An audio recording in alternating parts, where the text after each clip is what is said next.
Are you emotionally attached to your memories? If you are, then you are also emotionally attached to your stories because your stories are your memories. Evolutionary mechanisms have enabled human beings to proliferate and flourish, but these same evolutionary mechanisms can also endanger our existence. One of these mechanisms is emotional attachment.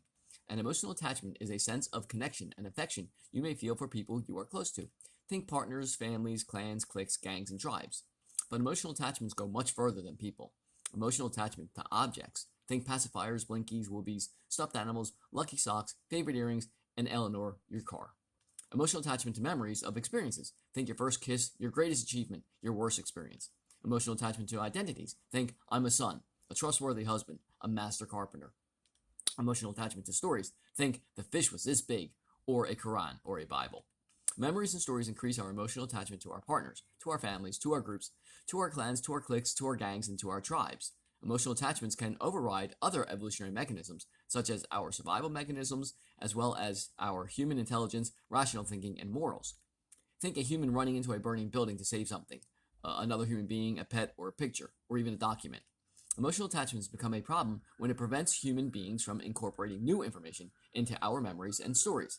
If you are emotionally attached to the belief, emotionally attached to the story, emotionally attached to the memories, and do not reassess them for the context and situation you find yourself in now, you are less safe. Memories are not exact representations of actual events that have happened.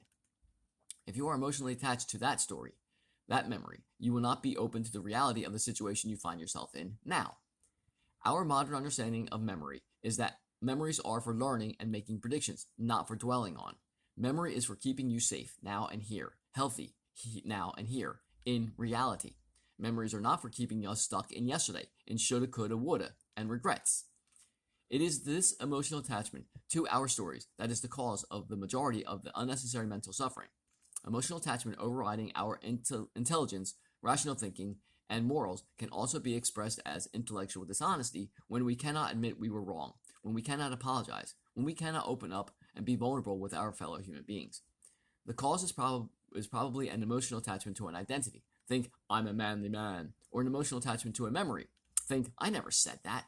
Or an emotional attachment to a story. Think, on the third day, he split the moon in two. Or, one can kill only the body. The soul is immortal. The most obvious and easiest example of intellectual dishonesty due to emotional attachment to human stories is religion and religious followers.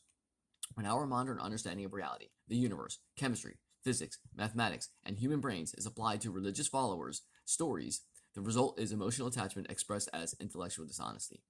To be exposed to their intellectual dishonesty due to their emotional attachment to the favorite religious story is to be exposed to unnecessary mental suffering.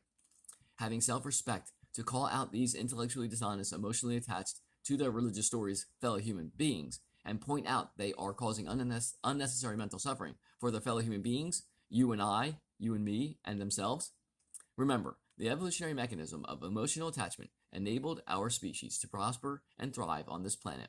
But each coin has two sides, and the other side of the emotional attachment coin is that our emotional attachments to outdated religious stories and tribalism is unhealthy and may enable us to end our species.